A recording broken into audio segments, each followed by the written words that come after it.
ये कहानी है दो घनिष्ठ मित्रों की। एक का नाम था गोपाल और दूसरे का नाम बिट्टू। दोनों एक दूसरे पर जान छिड़कते थे और अक्सर साथ साथ यात्रा किया करते थे। दोनों की आपस में खूब बनती थी। एक बार वो दोनों जंगल से होते हुए सफर कर रहे थे। बिट्टू, लगता है आज जंगल का रास्ता कुछ ज्यादा ही लंबा हो गया है। रात होने से पहले कैसे पहुंचेंगे? कोई बात नहीं गोपाल, जब दोस्त साथ हो तो रास्ता आसान लगने लगता है। तू चिंता मत कर, हम दोनों साथ हैं तो डरने की क्या बात है। दोनों दोस्त जंगल की पहाड़ियां, नदी, झरने और घाटियां पार करते हुए आगे बढ़ने लगे। चलते चलते शाम ढल गई। जंगल का आधा रास्ता अभी बाकी था और चारों ओर अंधेरा छाने लगा। दूर दूर तक जानवरों की आवाजें गूंज रही थीं। माहौल काफी डरावना होने लगा था। जंगल में जंगली जानवरों का भी खतरा बना रहता है और रात में ही तो वो सारे जानवर शिकार पर निकलते हैं। बिट्टू, रात में जंगल में रहना ठीक नहीं।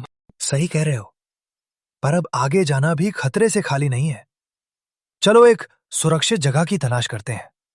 खुले आसमान के नीचे रहना ठीक नहीं होगा। काफी तलाश करने पर उन्हें एक गुफा दिखाई दी।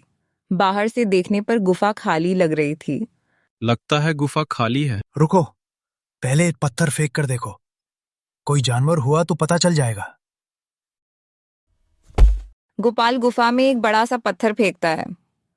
गुफा के अंदर कोई हरकत नहीं होती है।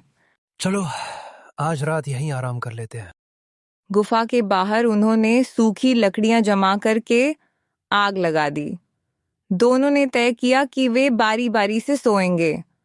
जब एक सोएगा तो दूसरा पहरा देगा। पहले बिट्टू सो गया और गोपाल पहरा देने लगा।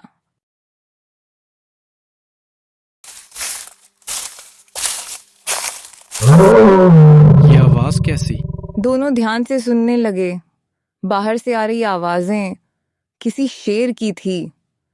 शायद ये गुफा उसी शेर की थी जो अब वापस लौट आया था। अगर हम घबरा गए तो हमारी मौत तय है।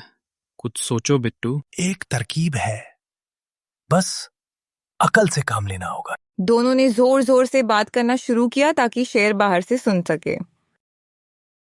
यार, बहुत दिनों से शेर का मांस नहीं खाया। हाँ दोस्त, इस गुफा में भी कोई शेर नहीं मिला। थोड़ा इंतजार करते हैं, शायद कोई शेर आ ही जाए। शेर ये सब चुपचाप सुन रहा था। उसके मन में डर बैठ गया। शेर बिना कोई आवाज किए वहां से चला गया और एक छोटी पहाड़ी पर बैठकर सोचने लगा, अगर जंगल के जानवरों को इस बात का पता चल गया तो सब मेरा मजाक उड़ाएंगे। वह बहुत चिंतित हो गया। सुबह हो चुकी थी। एक सियार वहां से गुजर रहा था। उसने शेर को उदास देखकर पूछा, महाराज, आप यहाँ क्यों बैठे हैं? गुफा में आराम क्यों नहीं कर रहे?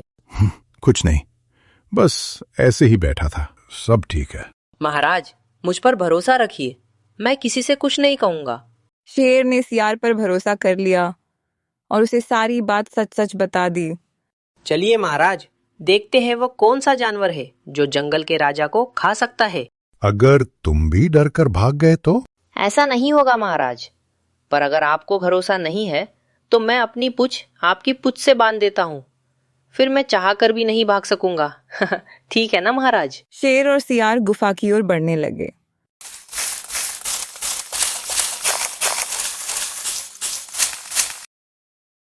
उधर गुफा में गोपाल और बिट्टू ने फिर से योजना बनाई। अभी तक एक भी शेर हाथ नहीं लगा। लगता है सियार खाकर ही पेट भरना पड़ेगा। अरे रुक जाओ, मैंने एक सियार को भेजा है जो शेर को पूंछ से बांध कर लाने वाला है। कुछ हड्डियां उसे भी डाल देंगे। ये सुनते ही शेर सब समझ गया। वो डर के मारे भाग खड़ा हुआ। सियार भी उसकी पूंछ से बंधा घिसटता चला गया। गोपाल और बिट्टू ने राहत की सांस ली और सुरक्षित अपने घर की ओर निकल पड़े।